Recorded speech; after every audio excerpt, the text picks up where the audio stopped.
Hello and welcome back to Shakesyear. We are working on a Yorkshire tragedy, and today we get to hear from husband in scene 10. But oh my goodness, yesterday we were just in scene 4, so there's a lot of catching up that we need to do. And let's dive right in, okay?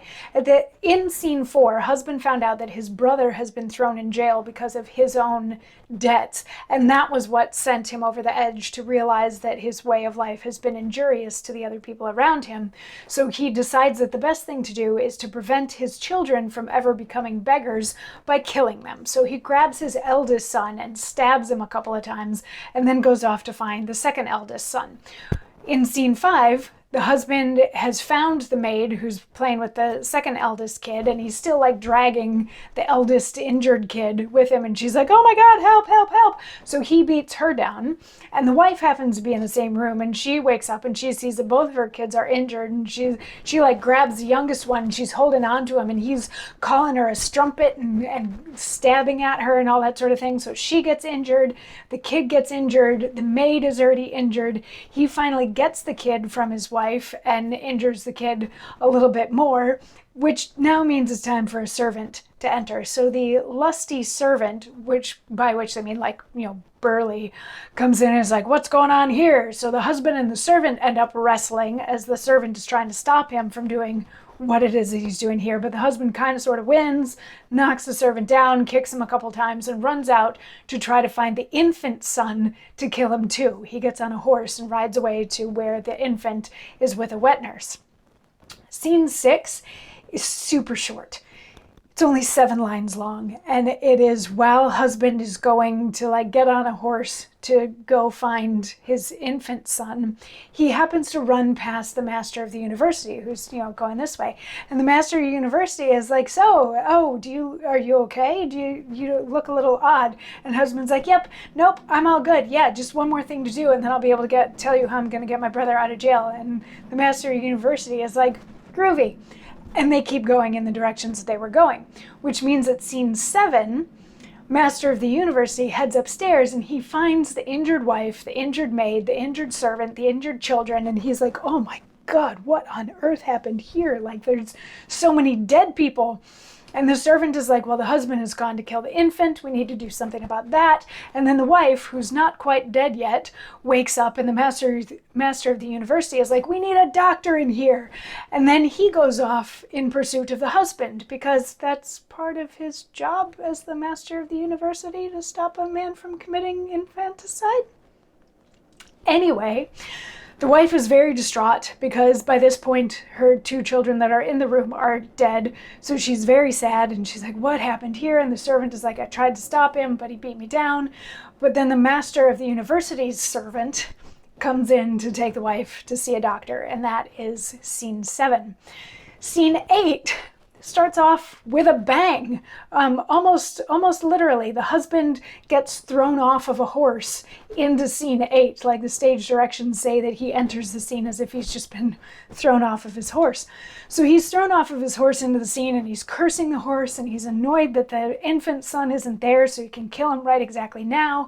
And he hears the search party, the master of the university, shouting that he's close by, they're looking for him, and the master of the university and his train do catch up.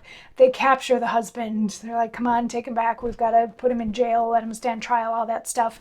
And the husband says that his only regret was that he wasn't able to get to the wet nurse to kill the infant. So yeah, he's in that state of mind. So scene 9, we're almost there, I promise. Scene 9, we have a knight who is acting as the justice of the peace, who's going to oversee this trial. And he's like, seriously, I wish that I never knew this guy. This is kind of disgusting. And they bring in the husband, and he's, surrounded by the master of the university and all this, the various train that are keeping him prisoner. And they're like, so why did you do it? And the husband's like, so that my kids wouldn't be beggars. And they're like, well, you're going to regret that choice later. And he reiterates the fact that his only regret is that he was unable to kill his infant child, that one of his children still lives.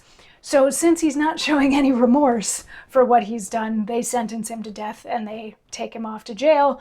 And the knight and the master of the university are like, wow, that's really bad and sad that he's so far gone. And that's the end of scene 9. So scene 10, huzzah, the final scene of the play. We've made it to the final scene of the play. And it takes place actually kind of right outside husband's house as they're taking him off to jail. He's like, oh, that's my house. Any chance I could like say hey to my wife? So somebody brings out a chair for the wife to sit in because she's terribly injured. And she's like, oh, my sweet husband, I'm so sorry. And stuff like that. And he's like, what? Like, why are you being nice to me? I left you for dead.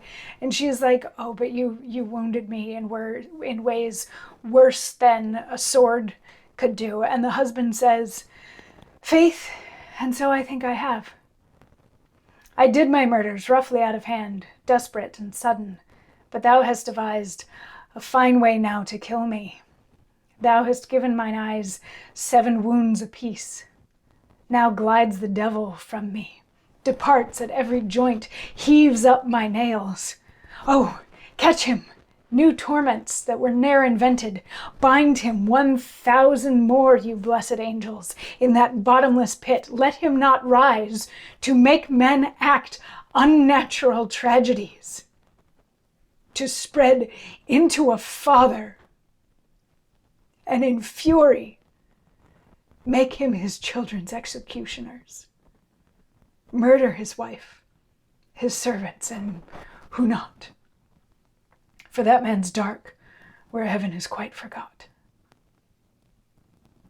So he's showing a little smidge of remorse here, which is interesting. You know, his wife did say that he injured her in a worse way than Steele could do by being unkind, and he realizes now that yes, what he did was unkind, but her being kind to him now is actually in a weird way more hurtful, perhaps, because it's showing him even more vividly the bad things that he had done.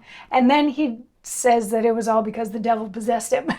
Basically, he says, you know, the devil filled me up and is coming out at every joint and made me do all of these terrible things. So somebody has to capture the devil and bind him in hell for many, many millennia to come so that he doesn't take over another father and make him kill his kids and his wife and do all of these terrible, terrible things. And the wife is a little bit pleased that he's now showing some sense of remorse or repentance, that he's looking for some sort of forgiveness. And he says, you know, like, it's fine. I should go die now. So, and then they bring out the bodies of the dead children. And he's like, what's that? And she's like, oh, these were our children. And he's going to have a monologue about that we will get to hear tomorrow. So I will see you then.